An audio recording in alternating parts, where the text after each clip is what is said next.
어머니 주일로 예배를 드립니다. 여러분 자녀들이 같이 오신 어머니들이 계시면 손 한번 꽉 한번 잡아주십시오. 그 손 잡아주는 어머니의 손은 보통 손이 아닙니다. 자녀를 사랑하는 모든 것이 다 담아있는 그런 손인 줄로 믿습니다. 마찬가지로 하나님께서도 우리의 손을 꼭 잡아주실 줄로 믿습니다. 보이지 않는 하나님의 손이지만 우리를 품어주시고 마치 어머니의 품에 안겨주시는 그런 하나님의 모습인 줄로 믿습니다. 여러분, 이 세상의 모든 어머니들은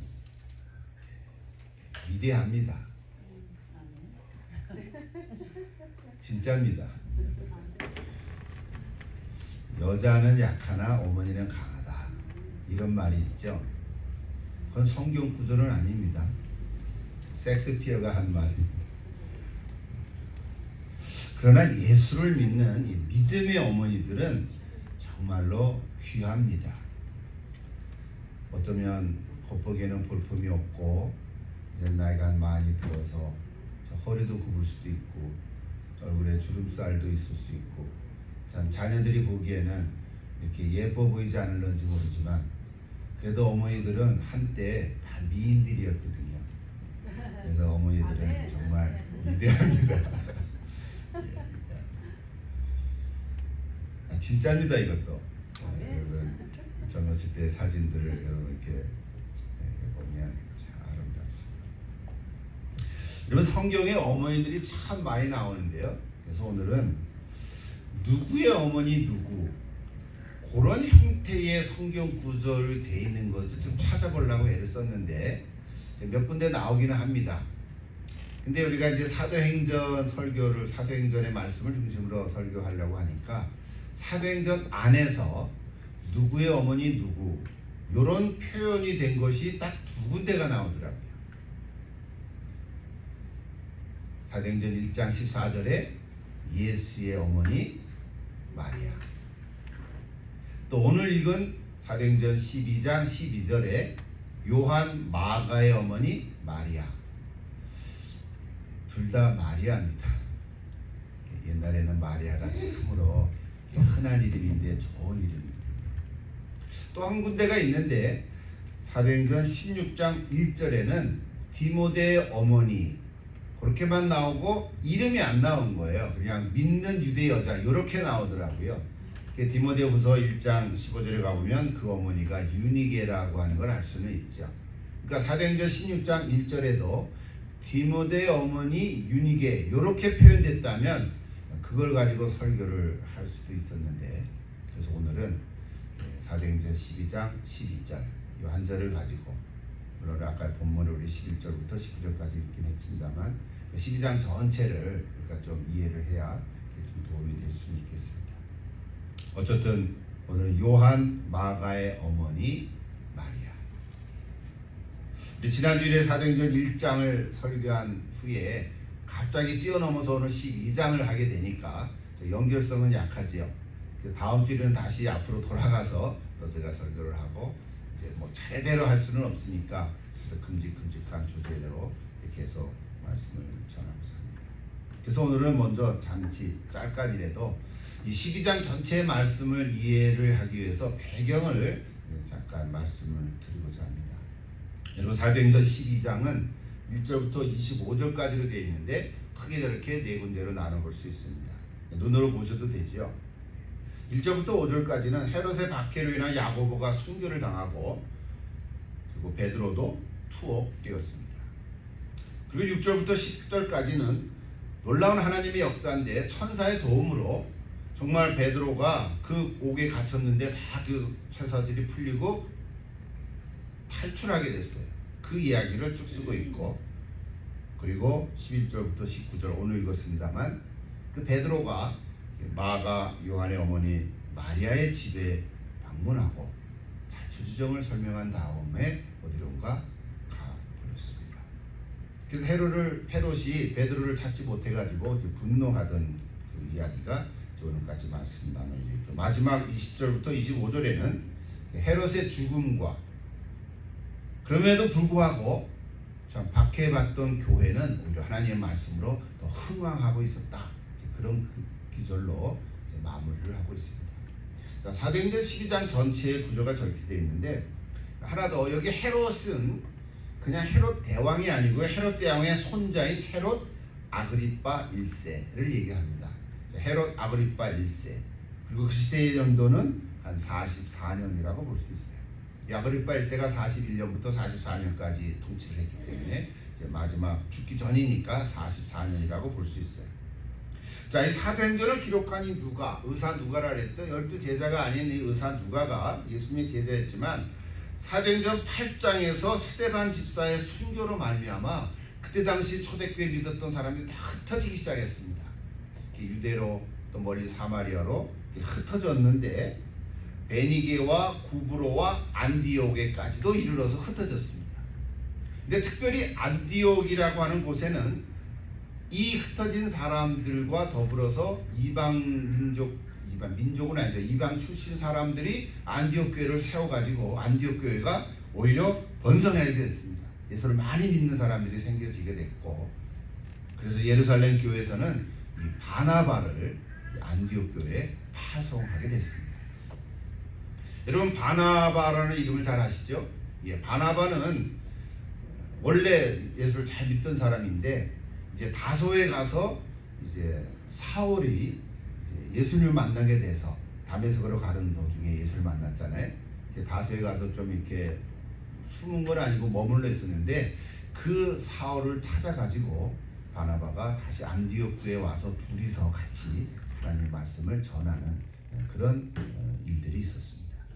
그래서 안디옥 교회에는 굉장히 부흥이 됐는데, 반해서 예루살렘 교회는 기근과 핍박을 받아가지고 참 이중고에 시달리는 그런 상황 속에 이 누가가 역사적인 사건을 조금 뒤로 돌려서 여기 이제 헤롯 아그리빠 1세가 교회를 핍박하는 그런 이야기들을 오늘 12장에서 쓰고 있는 것입니다.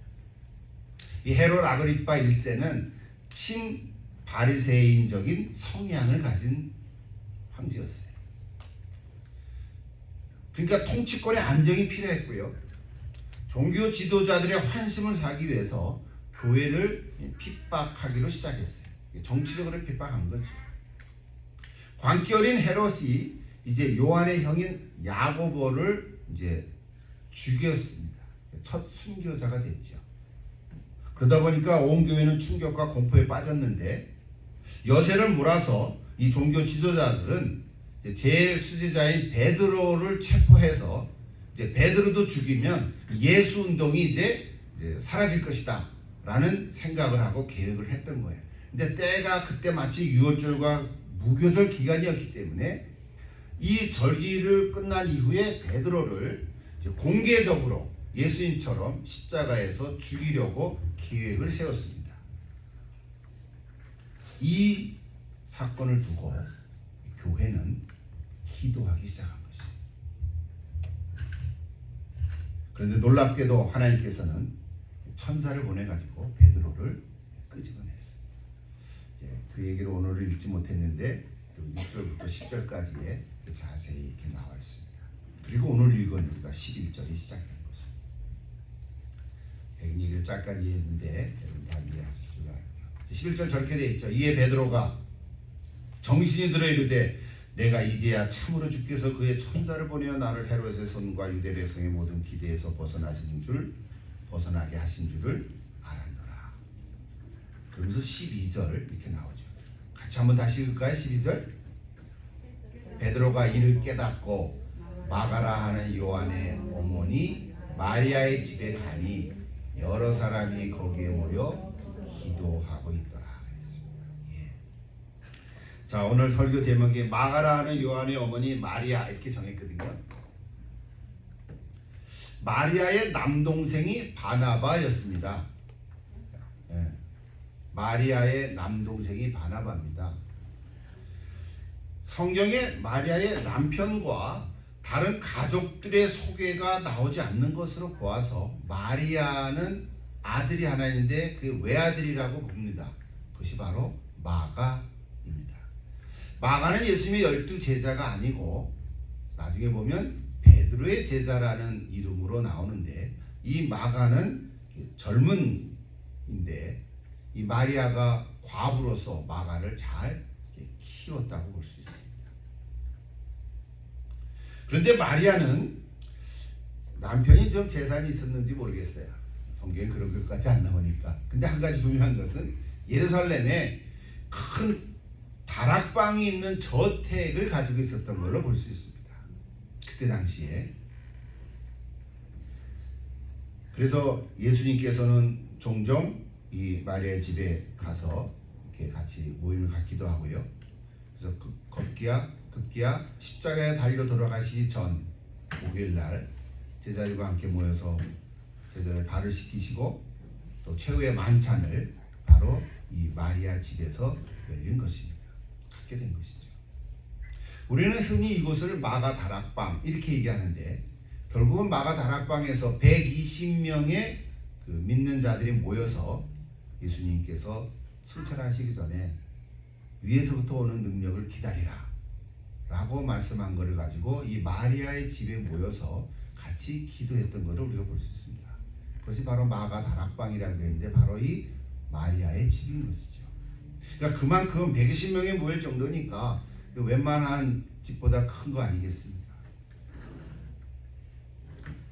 성령 강림을 체험하고 교회가 시작되는 탄생한 순간을 간직한 사실 역사적인 장소, 그것이 바로 요한 마가의 어머니 마리아의 집이었던 것입니다.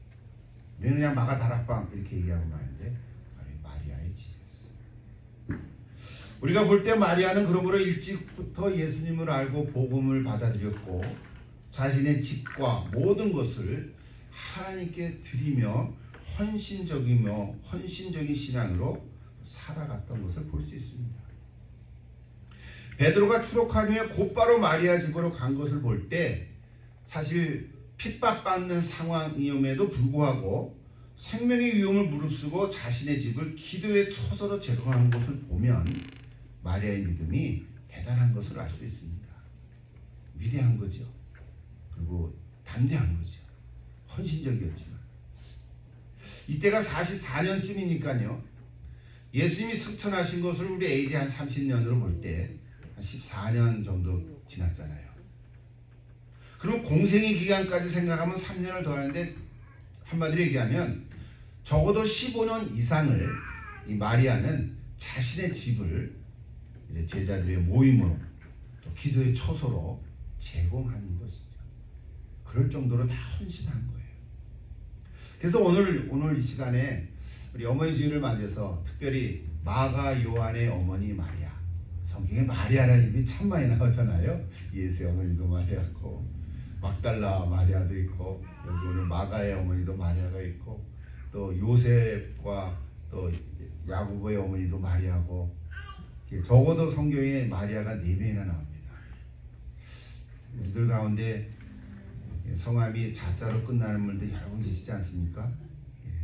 화자도 있고 금자도 있고 문자도 있고 다 있어요. 마치 그런 것처럼. 자, 오늘 하나님께서 오늘 이 요한의 어머니 마리아를 통해서 우리에게 주시는 메시지가 뭘까? 시간이 많지 않으니까 짧게 한 3가지만 좀 생각해 보자. 은혜가 있기를 바랍니다. 첫째는 저거예요. 이미 언급을 했습니다. 마리아는 온전히 헌신된 믿음의 여인이었다.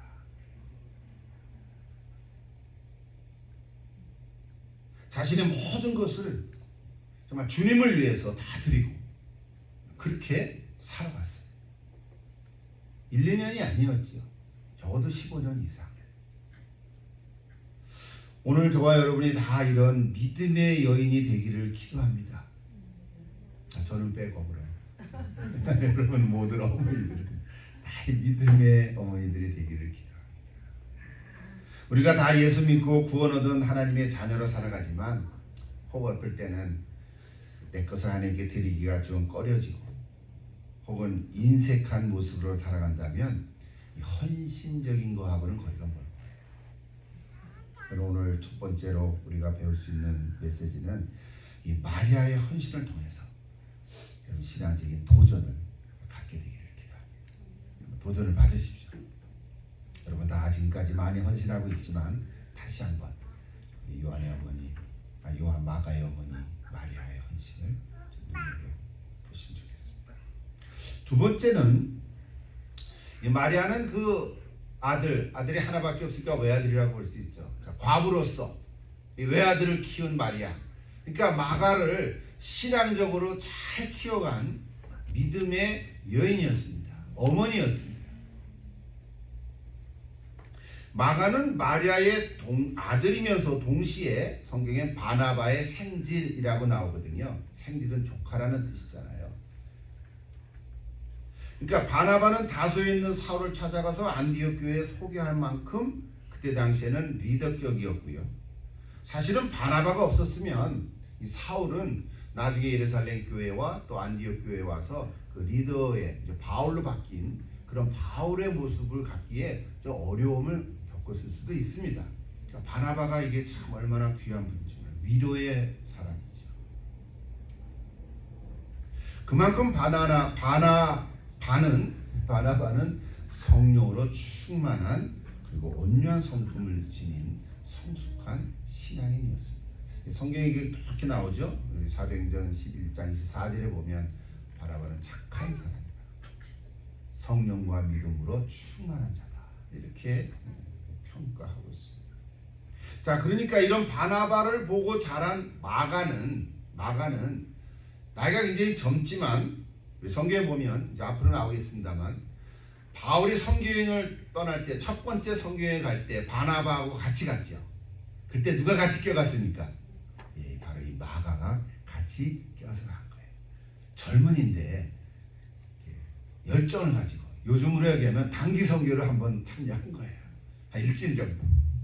근데 마가는 젊었는데 도중에서 만빌리하는 곳을 너무 힘들어가지고 그냥 도중에 돌아오려고 말았어요. 그래서 바울이 그거를 좀 안 좋게 생각한 거죠. 젊은 녀석이 말이야. 도중에서 하차하니까. 그래서 사도행전 13장에 짧게 나옵니다. 그래서 바울의 눈에서 벗어난 거죠. 그러나 2차 선행기 여행을 또 시작하려고 할 때 바나바가 이제 바울하고 같이 가려고 하다가 마가도 같이 데려갑시다. 바울이 너 도중 하차로 돌아간 친구는 같이 안 가. 그리고 이제 마가를 이제 뺐어요. 그러니까 바나바는 너무 마음이 아픈 거예요. 자기 조카라기 때문이라기보다는 젊은인데 같이 갑시다. 바울이 거절을 하자 성경에 보면 어떻게 나옵니까? 바나바는 마가를 데리고 여기 이제 구브로라고 하는 섬으로 여행을 가고 전도 여행을 가고 바울은 실라를 데리고 이제 2차 선교 여행을 떠나게 된 것입니다. 수리아를 간 거죠. 그러니까 바나바는요 사람이 참 이렇게 품어주는 그런 그 성품을 가진 거죠. 젊은데 한번 실패를 했지만 도자왔지만 다시 한번 또 기회를 주려고 했던 거죠. 자, 그런데요 성경 전체를 보면 사도 바울이요 마가를 완전히 버린 게 아니에요. 바울의 마지막 서신들을 보면 마가를 인정한 구절들이 많이 나옵니다. 제가 몇 군데만 소개를 할게요. 골로새서 4장 10절에 보면 나와 함께 갇힌 아리스다고와 바나바의 생질 마가라고 소개를 합니다.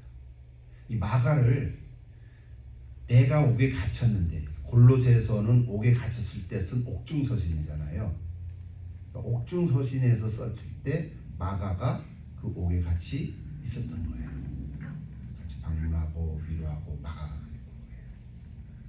또 빌레몬서 24절에도 보면 또한 나의 동역자 마가 이렇게 표현할 정도였어요.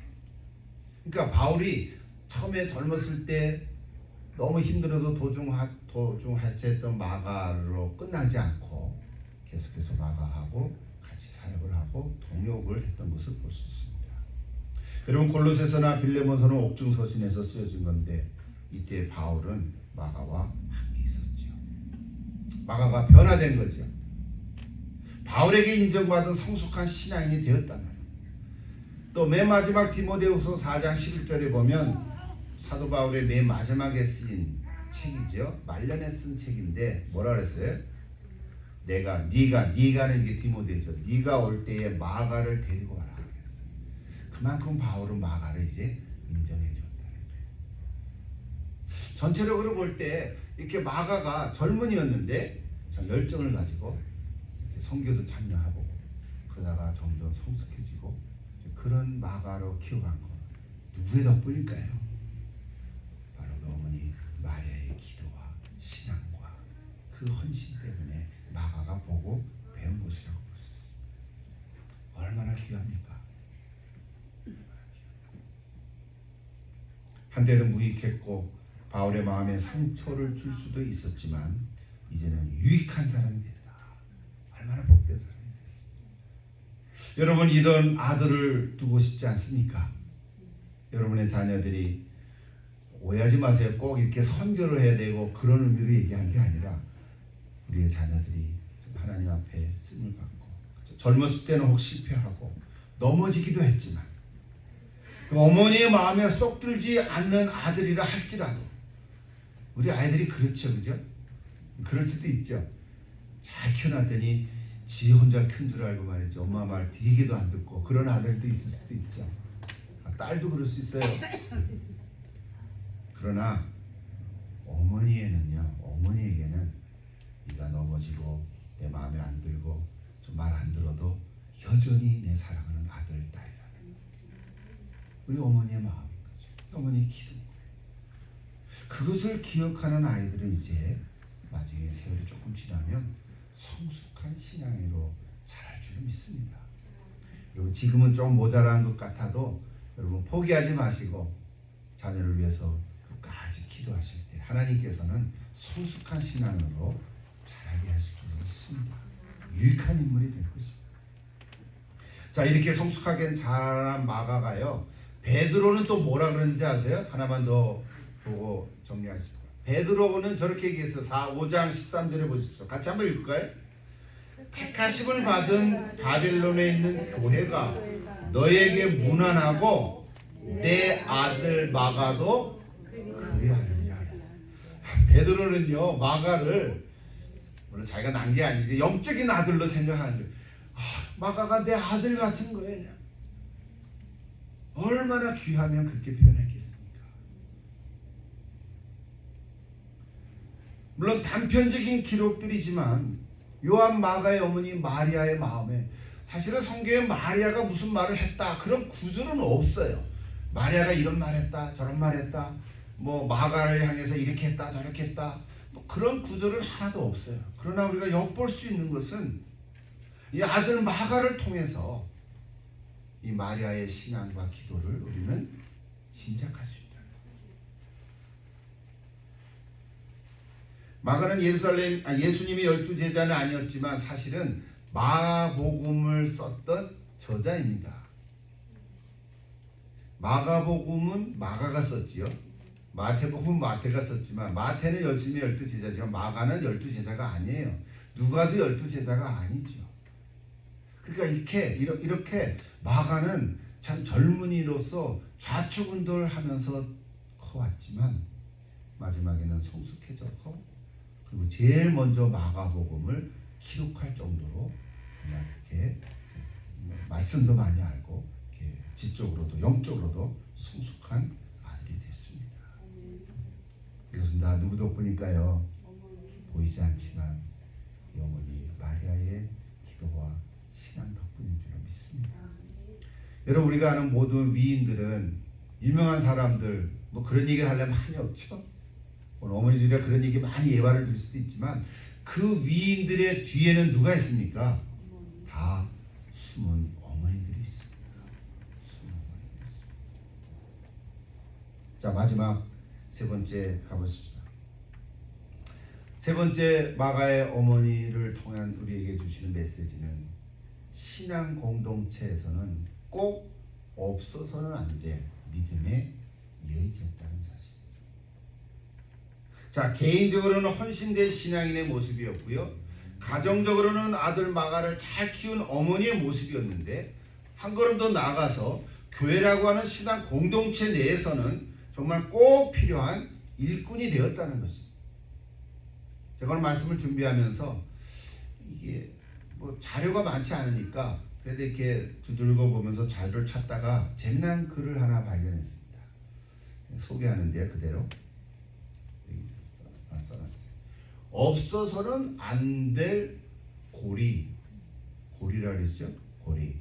저런 뜻으로 화란어는 네덜란드 말이잖아요. 화란어로 저렇게 써있다 그래요. 발음이 영어 발음이 아니라서 옴네스발은 그렇게 하더라고요. 발음을 저렇게 하나 하는데 그렇게 되더라고요. 옴네스발은 샤클 이렇게 제가 여러 번 들어봤는데 그렇게 네덜란드 사람들은 말을 하는데 그 뜻이 뭐냐면 없어서는 안 될 고리, 그런 뜻이랍니다. 꼭 없어서는 안 될 고리라는 표현을 썼는데 누구를 향해서? 이 어머니를 향해서. 근데 저거를 누가 썼냐면 정현숙 사모라는 분이 2007년 11월 9일에 뉴스앤조이에서 기고한 글에 저거를 인용한 거예요. 그러니까 쉽게 말하면 뭡니까? 한마디로 마가의 어머니 마리아는 초대교회에서 꼭 필요한, 그리고 믿는 자들을 연결시켜주는 고리 역할을 한 어머니였다. 글의 제목이 저렇게 됐어요. 마가의 어머니 마리아, 중요한 연결고리가 된 여인. 그게 글의 제목이었어요. 뭐 여러 가지 뭐 짧은 글이었지만 제가 좀 보면서 재미나다 그래서 인용을 합니다. 오늘 우리에게 적용해 보십시다. 여러분, 우리가 교회 안에서 어떤 직분들을 다 갖고 있죠. 목사든 뭐 전도사든 권사님이든 집사든 다 직분들이 있고, 혹 직분이 없다 하더라도 우리가 신앙 공동체에서는 없어서는 안 될 꼭 필요한 존재가 되기를 기도하는 것입니다. 여러분, 꼭 필요한 존재가 되십시오. 있으나 마나한 사람이 아니라 반대로 있어서는 안 될 사람이 아니라 없어서는 안 될 사람, 꼭 그런 연결고리를 만드는 그런 사람이 되기를 기도합니다. 마리아가 그랬다는 거예요. 저 오늘 묵상하면서 마지막 성경 구절 하나 생각나서 인용합니다. 에베소서 4장 12절에 보면 사도 바울의 글인데 성령의 은사를 쭉 얘기하다가 마지막 10절에 저렇게 얘기했죠. 이는 성도의 은사가 많거든요. 은사 직분을 많은데 전도자도 있고 여러 있는데 이것은 성도를 온전케 하며 봉사일을 하게 하며 그리스도의 몸을 세우려 하시리라. 이것이 은사의 목적이었죠. 연결고리가 된 여인. 그 말씀을 생각하다가 그 밑에 구절을 더 봤는데요. 같이 읽고 싶어요. 13절부터 16절인데 제가 빨리 한번 읽어볼게요. 자, 우리가 다 하나님의 아들을 믿는 것과 아는 일에 하나가 되어 온전한 사람을 이루어 그리스도의 장성한 분량이 충만한 데까지 이르리니, 이는 우리가 이제부터 어린아이가 되지 아니하여 사람의 속임수와 간사한 유혹에 빠져 온갖 교훈의 풍조에 밀려 요동하지 않게 하려 함이라. 그 다음 15절 16절 같이 읽읍시다. 오직 사랑 안에서 참된 것을 하여 범사의 그에까지 자랄지라. 그는 머리니 곧 그리스도라. 그에게서 온 몸이 각 마디를 통하여 도움을 받음으로 연결되고 결합되어 각 지체의 분량대로 역사하여 그 몸을 자라게 하며 사랑 안에서 스스로 세우느니라. 아멘. 오늘 화란어의 묵상집에서 소개했던 마리아의 그 역할, 정현숙 사모의 글이지만 성경적으로 얘기하면 에베소서 4장 16절의 말씀이 바로 그런 거예요. 오늘 저와 여러분은 다 다양한 사람들이죠. 생김도 다르고 믿음의 형태도 다르고 또 우리 취미하는 모습도 다르고 영적인 수준도 다 다르지만 그럼에도 불구하고 우리는 예수 그리스도 안에서 하나인 것입니다. 우리가 이렇게 하나로 모인 목적은 어디예요? 그리스도의 몸된 교회를 온전하게 세우기 위한 것입니다. 그래서 16절에 보면 저런 얘기를 한 거예요. 비유죠. 비유. 몸에 대한 비유인 거죠. 온몸이 각 마디를 통하여 도움을 받으며 연결되고 결합하여. 여러분, 이 손가락에도 뼈가 몇십 개가 있다, 몇백 개 있다는 얘기를 얼핏 들었어요. 제가 정확하게 숫자를 말을 못하는데, 이 손가락의 뼈를 한번 생각해 보시죠. 각 마디마다 얼마나 이게 얼마나 하나님의 창조가 신비합니다. 우리 온몸의 역할을 볼 때 다 같은 지체들이지만, 다양한 지체지만 서로 연결되고 결합해서 하나가 돼서 그리스도의 몸된 교회를 세우는 역할을 하고 있다는 거예요. 그래서 오늘 소개한 요한 마가의 어머니 마리아가 신앙 공동체에서 그런 연결 교회를 했다는 것입니다. 여러분, 오늘 우리는 다 그리스도의 몸된 교회를 온전히 세우기 위한 그런 직분과 은사를 주님 몸된 교회 안에서 행하고 있습니다. 여러분 다 꼭 필요한, 없어서는 안 돼, 연결시켜주는 그런 사람들이 될 수 있기를 기도합니다. 이제 정리를 해보시죠. 야고보는 순교를 했고 베드로는 투옥한 그 당시 예수를 믿는다는 것 자체가 사실은 죽을 수도 있는 상황에서, 여러분 사실 믿음이 있는 그리스도인이라고 해도 그냥 개인적으로 기도는 할 수 있겠지만, 마가의 어머니는 자신의 집을 여러 사람이 모여서 기도할 수 있는 처소로 소개하고 오픈하면서 함께 모였다고 하는 사실. 여러분, 이거 만약에 발각되면 어떻게 될까요? 잡혀가서 죽을 수도 있는 상황. 그럼에도 불구하고 마리아는 그냥 개인적으로 기도에 참여한 게 아니라 자신의 집을 기도의 처소로 이렇게 오픈한 걸 보면 마리아의 믿음은 담대함이 있었던 것을 분명히 알 수 있습니다. 모든 것을 다 내려놓은 마리아는 그러므로 우리가 지난주 사도행전에서 얘기하려고 하는 성령의 임재, 성령의 충만함, 즉 성령이 나를 다스리시고 성령이 나를 주관하시는 그러한 마리아였다는 것을 우리는 여기서 볼 수 있습니다. 예수님을 위해서, 예수님의 제자들을 위해서, 그리고 나중에는 예수님을 믿는 많은 성도들을 위해서 자신의 집을 기도의 처소로 사용했다고 하는 것 자체, 뭐 집이 크고 작고 그게 아니라 이 헌신된 이 마음, 이것이 바로 오늘 마리아를 통해서 우리가 배우는 첫 번째 메시지. 개인적으로 헌신했지만 특별히 우리 어머니를 만나서 마가라는 아들을 잘 신앙적으로 키웠던 이 어머니, 이거는 진짜 우리가 본받고 싶습니다. 여러분에게 있는 자녀들을, 나이가 많이 든 자녀를 위해서 여러분 기도하십시오. 하나님, 내 아이가 정말 이런 마가와 같은 아들이 되게 해주옵소서. 마가와 같은 딸이 되게 해주옵소서. 없어서는 안 돼. 없어서는 안 될 꼭 필요한 인물이 되게 해주옵소서. 여러분 포기하지 말고, 지금은 별거 아닌 것 같지만 소망을 가지고 하나님께서 이 아이를 변화시켜서서 마가와 같이 훌륭한 아들로, 하나님께 쓰임받는 아들로 세움받을 수 있도록 자녀를 위해서 끝까지 기도할 수 있기를 바랍니다. 오늘 사도행전 12장 마지막 13절에서 19절을 보면 베드로가 문 두드리는 소리로 로데라는 여자아이가 나왔잖아요. 베드로는 음성을 듣고는 너무 놀라서 문도 열지 못한 채로 다시 돌아가서 베드로가 왔다 그러니까 사람들이 네가 미쳤다고, 아니다라고 그러니까, 그러면 베드로의 천사가 온 거라고까지도 얘기했어요. 저는 이 구절을 읽으면서 시간이 없어서 다 많은 얘기를 못하겠지만 어쩌면 우리도 그럴 수 있을 것 같아요. 우리가 하나님께 기도 응답을 위해서 얼마나 많이 기도합니까? 그렇죠? 지금 이 마가다락과 이 마리아의 집에 모여서 기도한 그때 당시에 그 성도들이 베드로가 지금 옥에 갇혔는데 야고보는 순교했고 하나님께 기도했는데, 근데 실제로 베드로가 나왔거든요. 근데 안 믿은 거예요. 믿을 수가 없었던 거죠. 너무 엄청난 것을 기도할 때는 우리가 믿기가 어려웠던 것 같아요. 여러분 우리도 그렇지 않습니까? 근데 놀라운 건요, 야고보는 순교를 당했고 베드로는 끄집어냈어요.